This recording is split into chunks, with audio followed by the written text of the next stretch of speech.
So we're going to look at Richard's VT first on beef and for BioFarm 22 and come back to him for questions after this little video. Hello everybody, we're here on Richard Fortune's farm in just outside Wexford town. As I'm looking at the camera here, I can see Wexford in the back of it, so we're very, very close, Richard. Yeah. And thanks very much for having us. No, you're welcome. You're most welcome.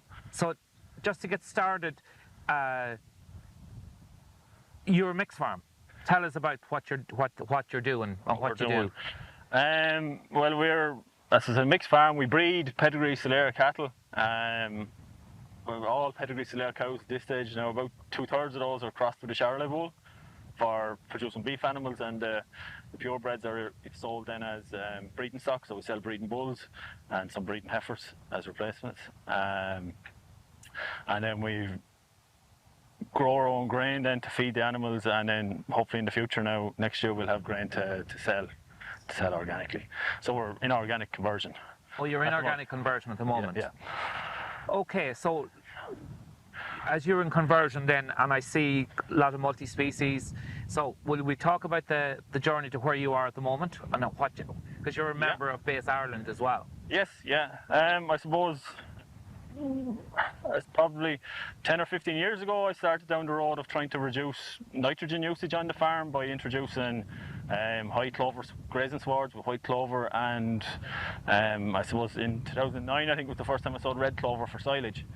So ever since then I've been, making efforts to try and cut back on nitrogen inputs more than anything. I suppose the more I researched into that, the more I started to learn more about the different grass species and what they can contribute, other than just ryegrass, we'll say. So I suppose in 2013, I think it was the first time I sowed chicory. And again, the more I looked into that, the more I was trying to improve the soil and improve. And we bought a farm back in 2010 that was very dry. And I was trying to build the soil there to improve the drought tolerance of it and find species that worked, that lasted during the summer, during the dry periods, that didn't just die away. And it's quite interesting. There's so much in what you've just said there. Yeah. So I want to take you back, first of all, because you don't often come across people that has maybe as long as experience in Ireland with the likes of chicory and stuff that I'm aware of anyway. But first of all, you mentioned clover. How did that work out for you? Worked well enough. I suppose there was years it worked and years it didn't. Every time we were always growing our own grain to feed cattle here. We weren't never selling much grain. So every time I reseeded after the grain, it was always, a high clover sward. Now I might have get 2 years out of that before the clover would die away, and I'd have to go back spreading nitrogen on it. But I suppose over the years then I learned, and so as I improved soil fertility and got pH right and got lime right and things like that, and I started to get better value out of it. You'd even see clover start to come back as you get the soil fertility right. And I suppose like the first time we sowed red clover, now that worked very, very well. We got great yields off of that. And how many years were you getting out of your red clover swards? I was getting about, first ones we got about 4 years out of them, I think, before they died away. I think what caused that to die away was there was just too much cover over one winter. Okay. And it's literally smothered the clover out of it. Because is that also a problem though with, you've a mixed herd or a mixed integrated farm here where you have livestock grazing the red clover? How did you manage that? Because there's always a difficulty with red clover, isn't it? Never had too much problem, thank God. Like grazing though, is it? No, we grazed it. I tend to let it on strongish before I graze it. But I find the cattle are so adapted to clover now, bloat is less of an issue.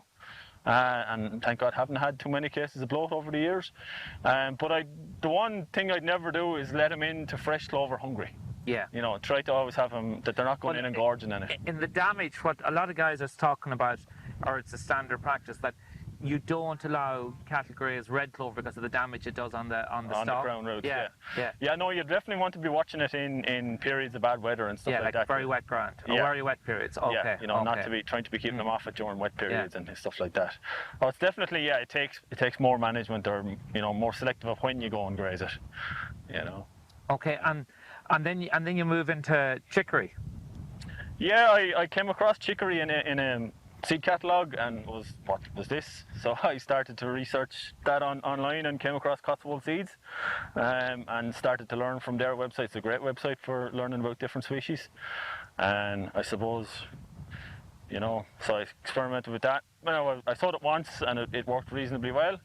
Didn't sow it again for maybe another 4 or 5 years before I started to go more into the more diverse, multi-species swords.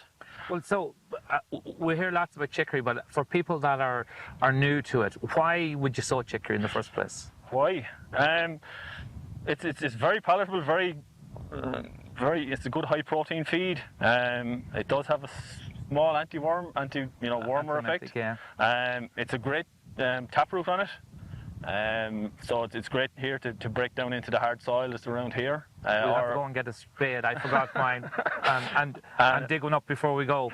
And you know, even that, and in the drought tolerance, like it's been a very dry August here, and literally this field there wasn't a whole lot more growing now other than the herbs that were in it, and some of the clovers. The grass was very, very, very slow. And chicory kept going, no problem. Over on the out farm, the thing that kept going most was lucerne. Okay. That never had any setback whatsoever. Interesting, isn't it? Yeah. And is that I don't know, lucerne, has it got a long root as well?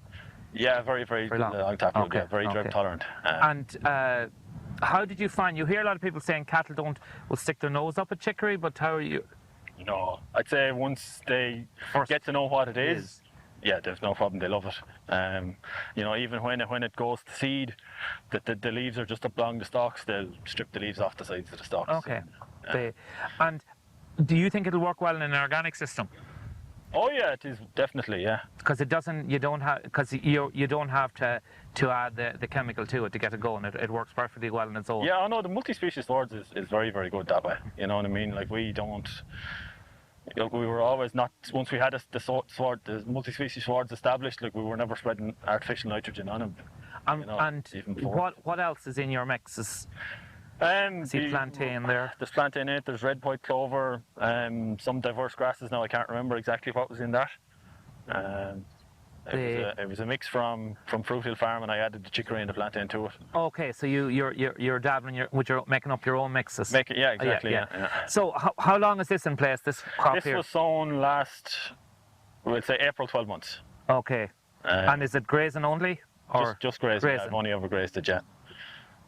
So in terms of, we'll say, in comparisons to, we'll say, before you're in conversion, is your is your management the same as this? Have you changed? Not a whole lot. Yeah. I probably started to lengthen the rotation a little bit to, I suppose, let grass grow grass as opposed to using nitrogen to grow grass. Okay. Just to try and have more grass ahead of myself. But that's more just being cautious. I don't want to run out. Yeah. You know? And you're in this new area where you don't have maybe that support where you can go and grab the bag of stuff. Exactly. Yeah. It was a conscious decision not to push too hard. Yeah. And it worked this year, having the higher covers ahead of them. During the drought, I had a stock of grass there that I could graze off.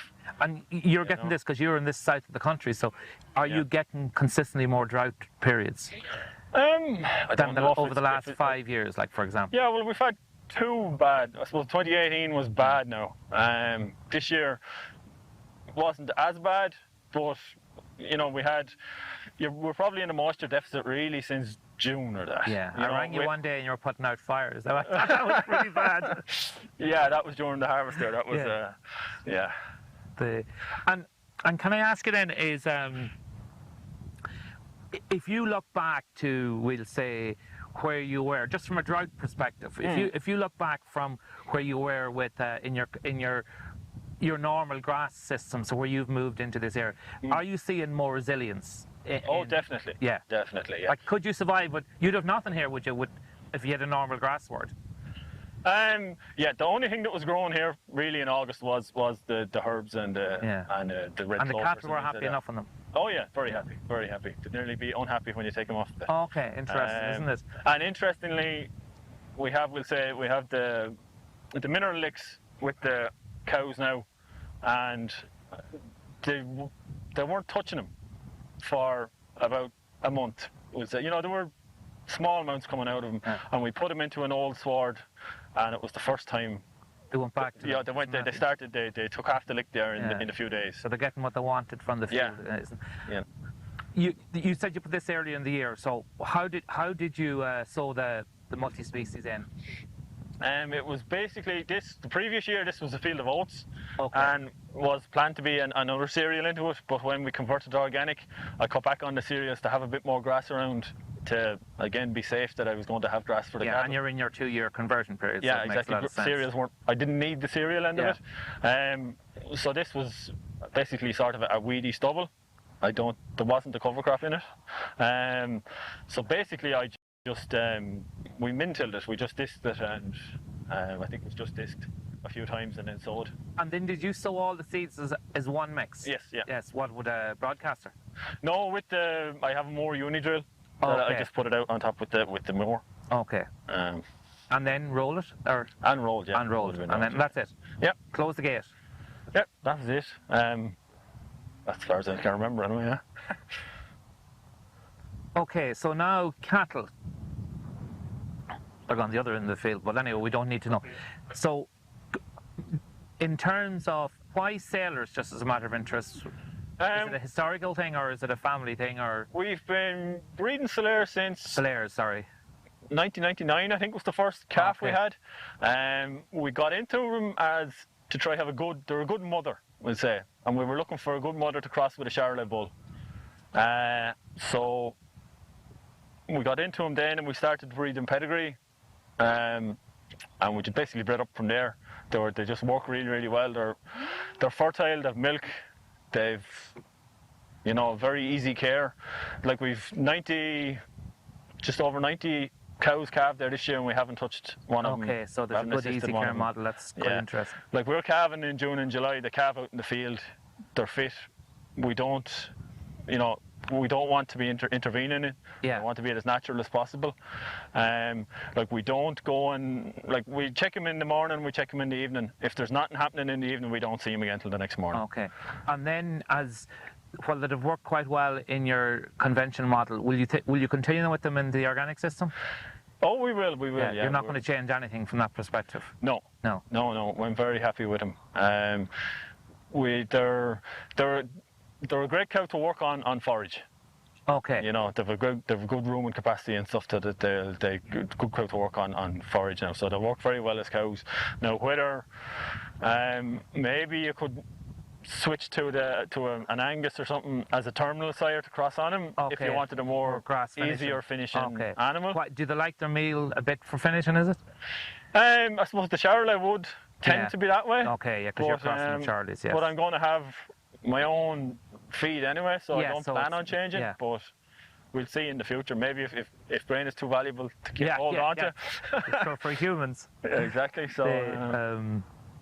Okay, and you'll still be going breeding, because I'm sure that's quite an important part of the whole business. Is for the breeding stock? I'll maintain the breeding stock. And will you think that'll be an issue for you when you move to full symbol organic? Like, while you can sell them into the conventional system, will you think that or have you looked at that, whether there's a market for purebred in the organic system? I don't see any extra market in it, really, to be honest. But as I said, they're valuable sold that way anyway. You know what I mean? Yeah. So no, I don't see an issue. Now it would be an advantage for an organic farmer to come and buy an organic animal, especially for heifers or whatever. And I would imagine that there's limited access to different breeds that's full symbol in the organic sector. So what you have could be a huge asset in the future. Hopefully. And you have breeding bulls as well. Yeah, we sell breeding bulls, but as far as I know, that's not an issue buying in a breeding bull. No, it's not. No, but again, it's an awful lot easier to do it probably if it's already organic, if you know what I mean. Yeah. Okay, Now, your tillage enterprise then, because that will probably have been the biggest change for you as you transition. Yes. I suppose we were only growing about 50 acres of grain here for our own feed. And now the plan is I had to reduce cow numbers back to about 70 from 110, 120, just to suit the housing that I have. Okay. So to make up that loss of cow numbers is to increase the tillage area up to probably 100, 110 acres, and then hopefully have good bit of grain to sell. Hopefully 2/3 of that or more to sell. Okay. And so that'll hopefully balance up. Now, tillage should be relatively profitable, and it's a lot less work. So. Okay, so we're just gonna have a quick look at what a taproot on and on the soil itself, but a taproot on a chicory looks like. Goes in nice and handy anyway. Yeah. So. Okay, so we'll Get that. oh, look at there she is. Don't break it now on me, Richard.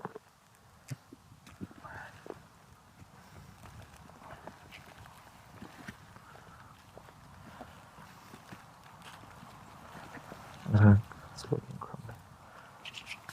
Oh, there you go. That's the. And this is only in. When was this sown? April last year, so in 17 months. It's 70 months. So how long do you think you're going to get out of this field now in this? Well, this will probably go back into the tillage rotation in We have a decent. 2024. Okay, so you're going to get another year out Another of it. 2 years. Yeah. So that's decent. That's what? Yeah. Well, that's. A foot You know. down? 30 centimeters, is it? Yeah, be close enough. Yeah, it is, yeah. Be close enough, and we probably took off it as well now. Yeah, we have. But I've seen, actually back during the drought in 2018, the ground over here, it cracked open around the chicory roots, Okay. and the cows actually pulled them up as they were eating, and there was roots came up that, Okay. it had cracked down that Yeah. far they could just pull them out. We got it planted back, will we? Not.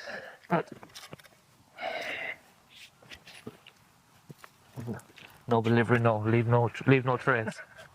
Right. Okay, let's go and have a look at the tillage ground. We're here in the tillage field. So traditionally, you're not probably a typical tillage farmer at all, are you? No, we were only using tillage as just to grow our own feed and get a bit of straw, and as this was it's sort of a tool to reseed, like rotating it around the farm as we needed to reseed it. Okay. So that was traditionally what we were at. And then this field, what is the history of this field? I suppose this is probably last time this was tilled before this year was probably the early 2000s. So it was. So it was a lay up to last year, was it? It was a lay up till this year. Oh, this year, sorry. And it was ploughed then and just wheat sowed into a straight wheat. And then I undersowed the wheat then with a mix of crimson clover and berseem clover. And long after you sow after? It was, I suppose, just at about stem extension, about that stage. So just as it started to drive on. Yeah. It was just broadcast into it. Now it wasn't it was just broadcast into it, like it was nothing done. And you had lots of bare ground still to make clover contact. Yes, yeah. And did you have to roll that, or? No, I didn't roll it. Now it got a good rain afterwards, all right, and it got a reasonably good establishment of it. I think it was sold at about 3 kilos an acre. I think it was two kilos of crimson and 1 kilo of berseem clover. And had you entered conversion at this period? Yes. Oh, yes, yeah. And did you struggle to get the clover? Because I hear quite a few guys saying that it's difficult to get sometimes organic seed. No problem getting it out from Fruit Hill Farm. Okay. I think it was. Yeah, no, there's no problem. And then harvesting. Yeah, it was harvested then. I suppose maybe last week of August. And then I direct drilled in forage rye into it. So that's just starting to come on there now. So hopefully now I'll have a nice mix of clover and forage rye in the spring. And did you do anything in between sowing and harvesting in terms of crop management? I did weed wise. I think this field got blind weeded. So maybe a week after sowing, we got a very light harrow, just to kill any weeds that were after starting to germinate near the surface. I don't think it didn't. I have done some of the fields, the in-crop weeded them with the springtime harrow. I'm still trying to learn how to do that right. Okay. I think I did a bit of damage in places now, so it's not an easy. It's a bit of a nerve-wracking thing to be trying to do. Because you're looking at them popping up behind you, are you? Well, you're looking at them getting destroyed behind you. Yeah. What you think? But a couple of days and they're bouncing back. They're coming back up again. But as I said, it's trying to find that right balance now. I think I was a little bit aggressive now this year. I think I did a bit of damage. So. But it definitely did. In places now, I could see a lot of weeds coming. That it did help to control the weeds, like. And were you happy with your yields? Bit disappointed this year for a lot of people are though. Yeah, no. Some fields I'm happy. We had a field it was a mix of wheat and beans, an early bean, the finished bean that Tom Fooey just talked about, and I'm very happy with that. That was a great crop. My oats in general was good, and some of the fields I had this was straight wheat. This was a bit thin. I'm not sure why it was thin, but it was thin. And then I had a mix of a barley and pea mix and the wheat and pea mix over there, and peas didn't thrive for some reason. I think they didn't nodulate, so they didn't thrive on. So they were a bit disappointing. And is there anything you could have preempted from that? Do you know? I maybe inoculated the seed with the rhizobium. Okay. Might have helped. I don't know. That's just it's the one thing I can think of that why they didn't seem to do very well. They germinated, but they never thrived. Okay. You know. Okay. Maybe some of the experts in the audience will come back with a suggestion. And in terms of, I know you're in Wexford and all this, but we're talking about this area, but it's probably not typical of what we assume is good cereal growing soil in Wexford, is it? Yeah, no. This tends to be, we're in a pocket of sort of heavy soil here, so it's not a very permeable subsoil. So if we got a very wet year now, this would be very, very wet, and gets wet over the winter. But on the flip side of that, because you've had a couple of droughts here, has it stood up better than some of the? Probably would. Yeah. As I said, we have an out farm which is pure sand, and that's the complete opposite problem. Yeah. Okay, so, and then you were sowing the wheat then was for all the crops so far. Are you keeping for your own feed? Yes, I will do. Yeah. If I had better yields, I might have had a bit surplus to sell. But I'll probably, the only thing I might have surplus now, if I separate some of the wheat and the beans, I might have some beans to sell out. Okay. But, and that'll have to go to the conventional market because you're first year. No, I'm second year conversion. Oh, you're second year. Okay, you're in second year. Sorry, it could be sold. Yeah. Okay, so. And that brings us on to then the fact that you're inorganic. In terms of, we discussed there with the cattle and how probably very little is going to change. But now as you move into organic, do you see a bigger role for you in arable silage?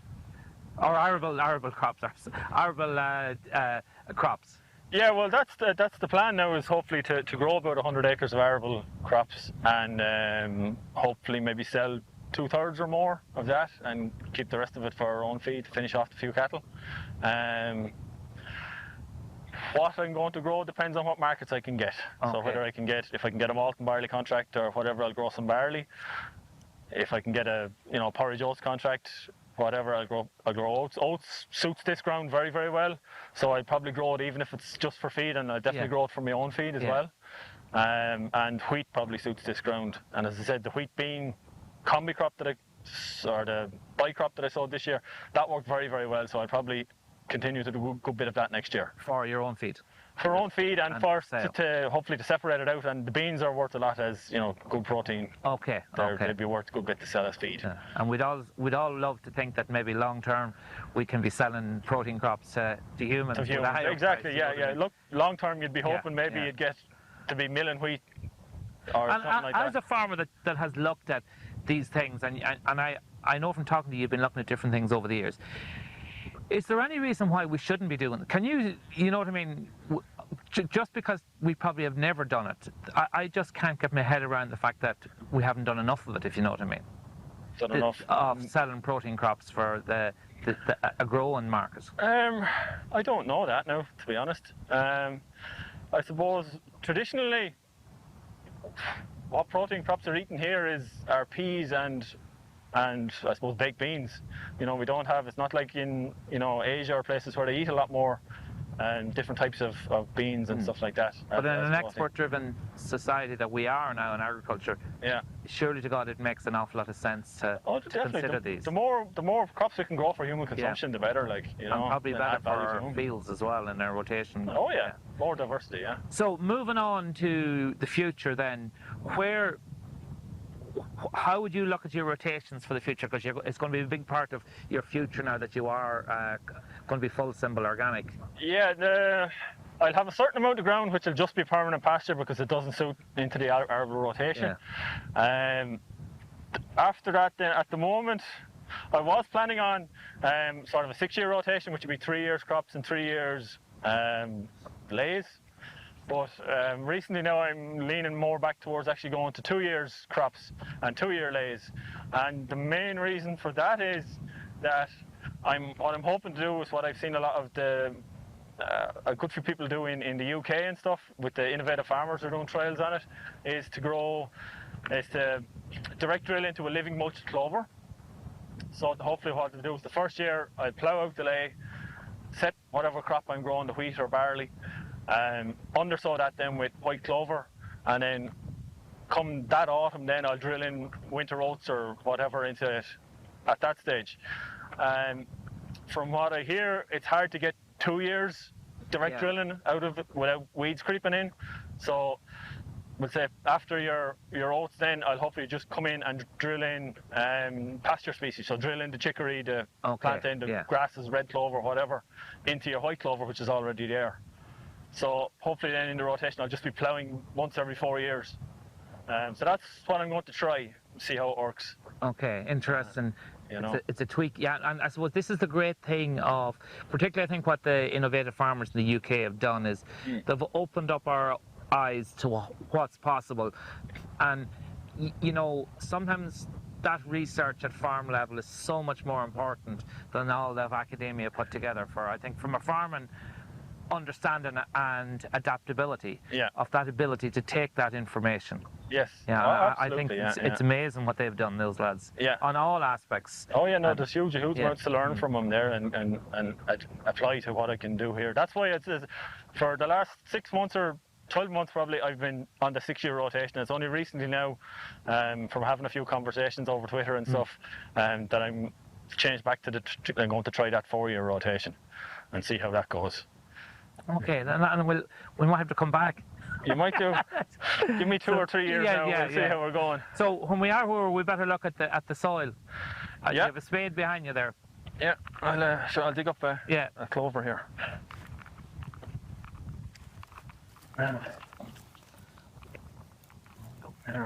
Lots of moisture anyway, so. Well, we've had a good bit of rain lately, so.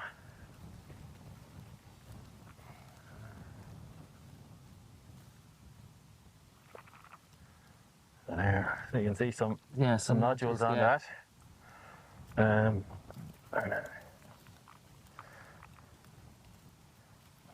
Lovely smell. And there's one of the forage rice that I sowed there a few weeks ago. So what is your plan for that? Will you graze that off then in the? The plan in the spring. Yes. I might graze, or I might just incorporate it back into the soil. I'll see. Depends on what I need or whatever. To me, like, grazing is great. You're recycling the nutrients, but in a way you're losing the energy. Yeah, it's I've struggled with this one now, I have to say, in the past, because I assumed that you were putting it back by grazing it, you're putting it back in the best form for the soil. But there seems to be a bit of a discussion on that now, that there's pros and cons. Yeah, well, if you think about it, you've grown all this carbon effectively with all the nutrients in it. When you process it through the cow is taking the energy and breathing that away, or using that energy for growth. And what's coming out the back end of the cow is just the nutrients more and less of the carbon. So it's a balancing act. Yeah. You know? But also, I suppose, you also have to balance in the fact that maybe from a farm management perspective, and maybe not even just weed management, is the animals doing so much of the work for you. Yeah, to a certain extent, yes. As I said, I'll adapt to see what's Yeah. here. Like if it was a very wet spring, You won't. I wouldn't like doing it because Yeah. I'd do too much damage. And if you were going to incorporate this in, would you mulch it now? Or mow it, or how would you do it? Probably use a mulcher, Yeah. you know, a mulcher mower, and then incorporate it in with a disc or whatever, or plough. I'll see what's here in the Yeah. spring before I'll make any decisions on what I do. And before we finish up, it's always this thing, I think, when you look at, we'll say, biological systems and full organic systems, that while they're very, very similar, there's some very, in a arable perspective, I'm not saying tillage, I'm just saying arable in the sense that is for a guy that would have come down through that biological route, with, we'll say, you probably strip sprayed and stuff like that, do you find it hard to go back to inversion tillage? Yes, a little bit. Yeah. Definitely. Because that's one of the drawbacks in the organic sector. But then but then a lot of guys that are doing it will say if you're doing it shallow, it's probably okay. Where do you feel you're in the middle now? Yeah, exactly. To me, you have your physical disturbance, but you've no chemical disturbance. Yeah. To me, the big damage is done in an arable perspective where you have both. You know, where you have your full tillage and your full chemical regime, where you can hopefully reduce your chemicals and eliminate the tillage down to no-till or back to min-till. You're definitely doing less harm, you know. But it's a horses for courses thing. Yeah. It's all in the context. There's also this whole thing as well, I think, that maybe we don't talk enough about, is compaction on soils. And does the shallow ploughing almost aerate slightly? It would. Particularly in that growth zone, if you know what I mean, for cereals. They say the biggest harm you'll do with any tillage implement is to go below your root depth. Yes, which we've been prone to do. Yeah, exactly. If you're ploughing down 8-10 inches, you're down that. Like I was trying to plough as shallow as I could this year, and I think I was down to about 6 inches, and was about as good as I could get it. You know, it's. But is that I was talking to someone that knows an awful lot more about this last week, and he was making the point that maybe one of the biggest issues we haven't considered, and you're starting to see this from other countries coming in, that the level of compaction in Irish soils is general, because we're a relatively wet country comparatively, and that we're getting that, particularly with the heavy machinery we're all using now, and that we haven't got away from that. No, compaction is a huge issue. Even in grassland systems, you know, cows and doing damage, and you know, even to go and make silage off a field is huge compaction into it. I could see it when I was zero grazing here that I was doing a lot of compaction. You know, but it's about building up the resilience in the soil, that it can bounce back from the traffic. Yes. In my opinion, and the same thing, it's the healthier the soil is, the quicker it'll bounce back from any disturbance, from be it tillage or chemical. Do you think, as a farmer that's been around this area for a while, that cover crops or multi-species are the one that'll bring it on further? For me, the living root in the soil is number one, and that's absolute priority. And does it matter? We'll say, you know, do we get over the top on it has to be chicory, it has to be everything else? You know, does a lot of things work? Oh yeah, it's your weeds will work in a way. You know what I mean? It depends on, as I said, it all depends on context and what you want to grow. Your weeds are telling you what the soil wants, in my opinion. Okay. You know, I definitely see it. I think with the multi-species, I never see a lot of docks in those fields. To me, it's because the chicory is there doing the job the dock is there to do. Okay. If you understand me, I you know what I mean. Like in a ryegrass sward, there's no taproot. Yeah. So that's why you get docks, you get thistles. They're the taproots. The soil wants that. Okay. You know, whereas with the multi-species, you're supplying that in things you want. Yeah. You know, with species that you want. Yeah. You're in 18 months in organic now, and your conversion phase. Now you have transitioned probably, you haven't gone cold turkey by any means, because you transitioned through a biological system to reduce inputs. What's the big differences have you seen, or is there big differences? What would be the thing, and is it a positive or a negative in the sense that if you got anything you wanted in an organic system that you could take from the conventional system that you're not allowed to do, what would it be? And what's good in terms of, one of the big challenges a lot of people would say is there's an awful lot of extra work in organic. Like, what do you think? I wouldn't agree with the extra work. I suppose it depends on whatever system, what type of farming enterprise you have. But I know we've transitioned to, we're doing a lot less work than we were in general. And for the example I told you before about, that I record the hours on the tractors the 1st of January every year, and last year we did 400 hours less than the year before. 400 hours less? Yeah. So in a year that fuel prices have gone rocketing and everything else, that's a huge saving. It is, yeah, but it's even, it's 10 weeks work. Yeah. It's to 40 hours, yeah, you're right. Or maybe some markets would find that's only 5 weeks, but anyway, that's a different story. Like it's a standard 10 standard working weeks. Yeah. Yeah. That's a lot. It's a lot, exactly. We're definitely freer, to go places, myself and my father. We're not as tied. Yes. And was it tough for your father to make the... No, he's happy enough to let me make the decisions in general now. Like, we chat things out and whatever, but, the buck stops at me at this stage. And you had made the decision long before the new payments had come in, so that's a huge bonus for you now as well. Yeah, I suppose my original... Well, I was moving along the biological system anyway, so, to me, organics was probably the long-term goal, but we had come out of 2 years or 3 years of poor enough beef prices. Yeah. So I was sort of saying, we're doing a lot of work here, not really getting rewarded for it. We'll just do something different, try something different. Now, as I said, conventional beef prices have gone skyrocketed since. So financially, I don't know whether we'd be better off one way or the other, but from the sums I did at the time, we were going to be better off in organics. And if you were advising somebody that was looking at organic but didn't know, we'll say was iffy on whether it was,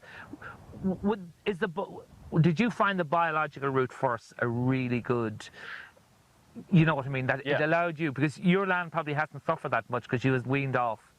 Yeah, well, I had cut back nitrogen hugely, especially the year before conversion. Now, not intentionally for conversion, but I was doing it anyway. Yeah. But yeah, even to be experimenting with the multi-species and stuff, you learn. It's not a new concept to you when you do change. I'd say the land, it wasn't a big shock to the system, to the land, to lose the chemical nitrogen.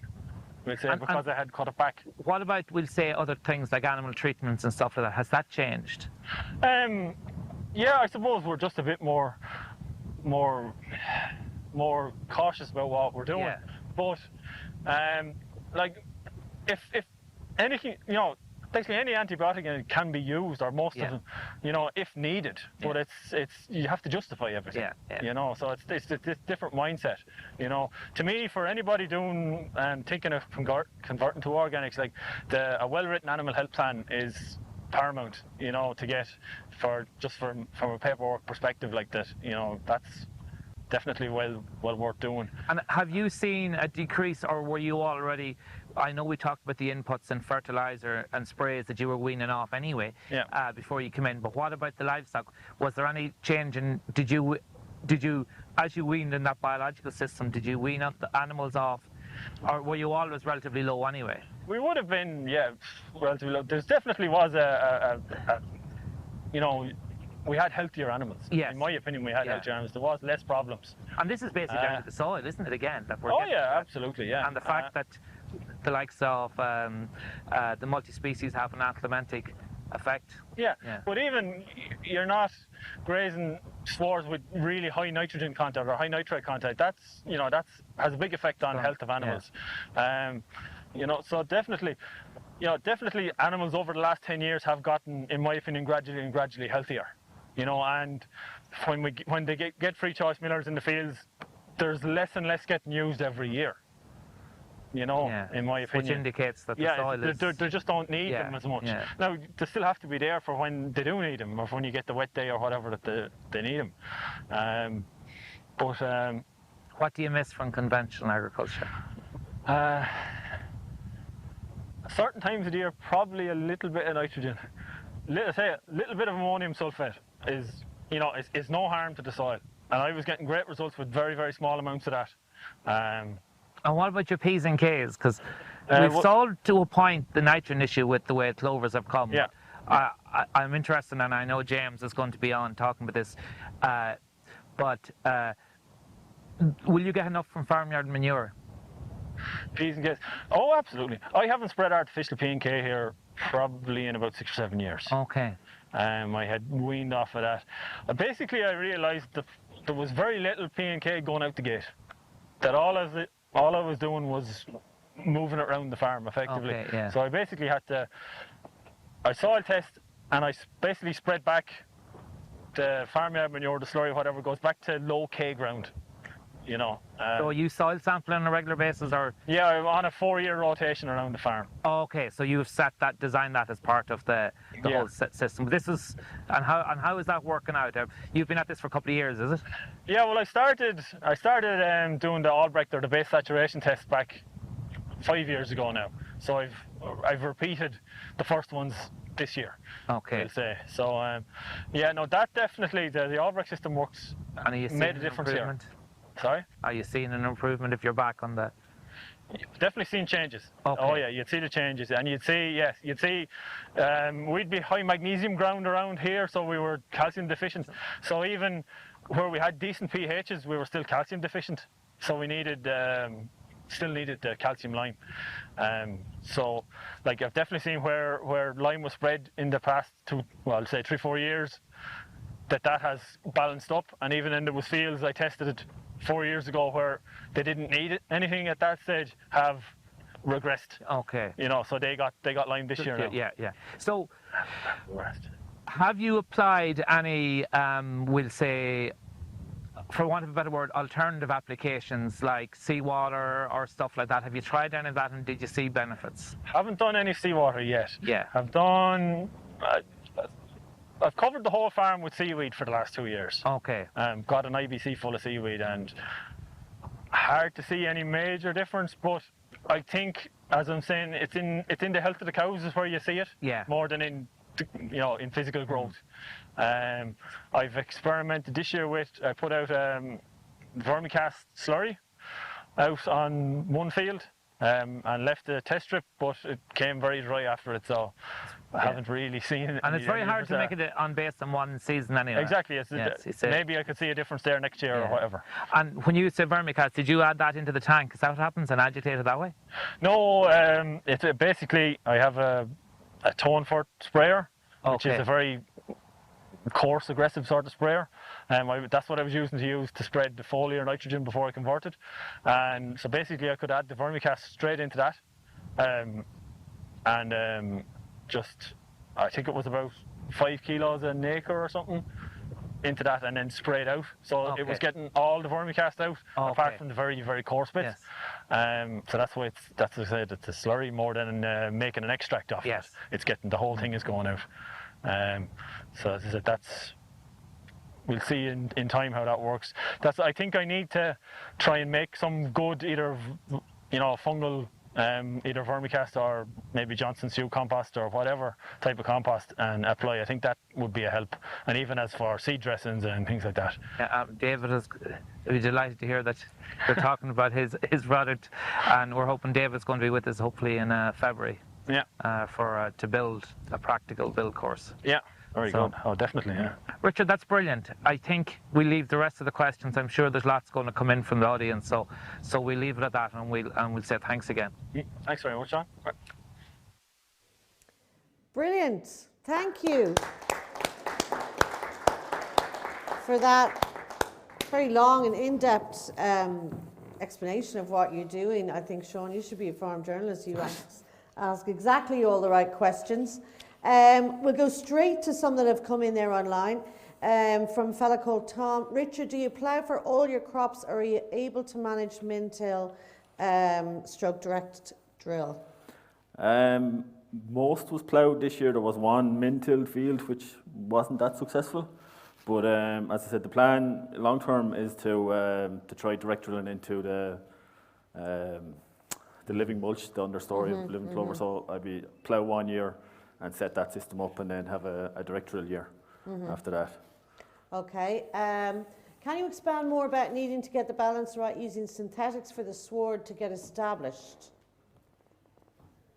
That wasn't right. That wouldn't, because you're not using any synthetics. No, I wouldn't be. Maybe they're talking about the transition, maybe? Would that be it, Sean? What would they Maybe, be? yeah. Is they Yeah, talking I'm not about exactly transition, sure. getting the transition swords established without synthetics, maybe? Well, I suppose for the success with the clover, like it's definitely getting the calcium levels right, getting sulfur are very, very important for any clover sward. I found that over the years. I think that was one place I was falling down in the early years with the clover. Yeah. Was the lack of calcium and the lack of sulfur, and boron to a certain extent as well. Yeah. And were you testing for that all the time as well? I only started testing for that there 5 years ago. Okay. So that's when I started to apply. Like I apply a small amount of boron every year now because it leaches very easily. So I just apply a bit every spring. Yes. Okay. Well, there you go. There's a question just come up on that. What was the soil testing? You mentioned what benefits does he see and would he do it every year? So explain your regime that you do.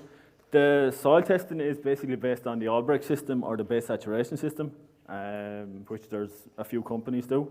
I get it done through Cooney Furlong, the local merchant who does it through Plant Soil Solutions. You send it away, you get the results Send it back. away, yeah. I suppose the Albrecht system is based on getting a balance of the 4 major cations, which is calcium, magnesium, potassium, and sodium.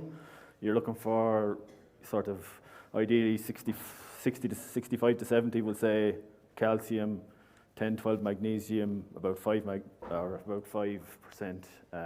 potassium. And maybe only like 1% sodium. So once you get that balance right, it just the soil functions better. That's the research that And how many Albrecht sites found. on the farm would you sample from when you're doing that? Say, and how often a year do you do it, or just once a year? I do the farm once. I would say I rotate around. I do Right. the farm, once every 4 years. I do a field. We'll say Okay. do the fields once Okay. every 4 years. So as I do them, then we'll say whatever they need, they get, and then we'll see how they're getting on in 4 years' time. Is soil testing costly? It's not that expensive. That's a good bit more expensive test. I think it's maybe about €60 a sample, which would be, I don't know, maybe 3 or 4 times the cost of a standard test, but tells you an awful lot more. Like there's micronutrients, there's carbon, everything in that. Okay. Do we have any questions in the room? We have there, gentlemen, first table here again.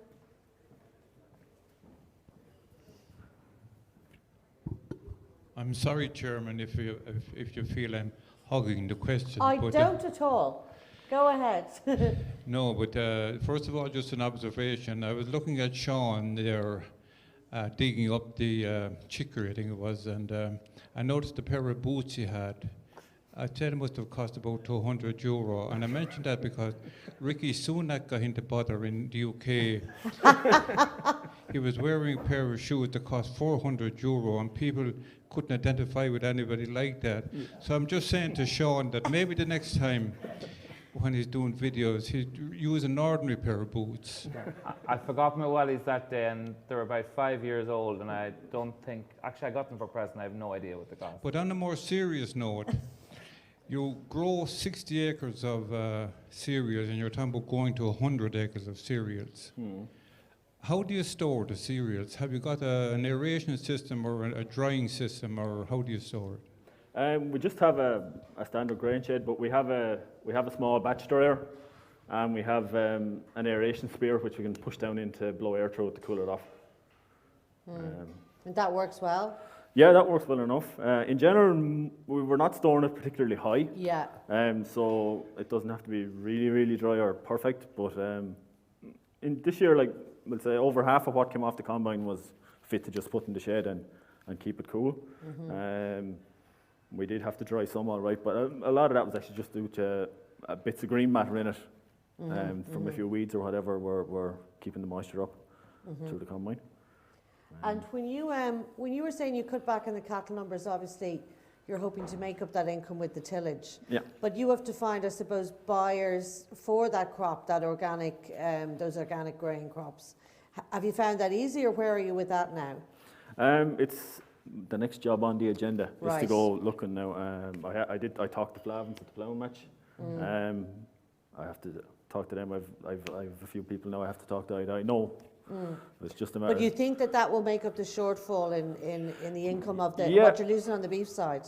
Yeah, when I basically set out, I wanted to have the same income that I had before, same sales income. Yeah, yeah. And I worked out at the time that yes, I could do that on reasonable yields, reasonable expectation of yields and reasonable prices. They weren't excessive prices.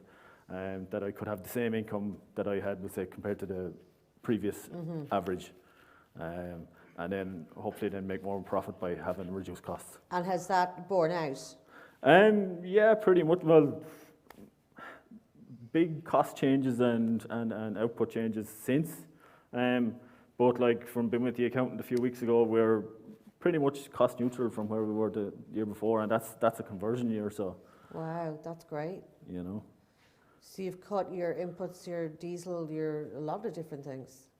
Yeah, and I wasn't particularly high input anyway before that. Yeah, as you were saying, yeah. Okay. We've a comment there. BioFarm tickets will be more expensive next year so that Sean can get new boots. The ones next year will be €800. There's another question coming in. Are there any issues with the wheat bean combi crop? I know I was talking about that last night with Nigel Gillis, with different plants maturing at different stages. No, well, the bean I used is an early ripening bean. It's from Finland, so it's bred for a short growing season. So the two came in relatively well together, and there was had no issue that way. Are you enjoying it? Yes, very much so. Yeah, I love the challenge of it. Right. It's one reason I did it was I suppose the system I was in, I was used to it, and it was working for us. Yeah. So it was just to push things to a new level.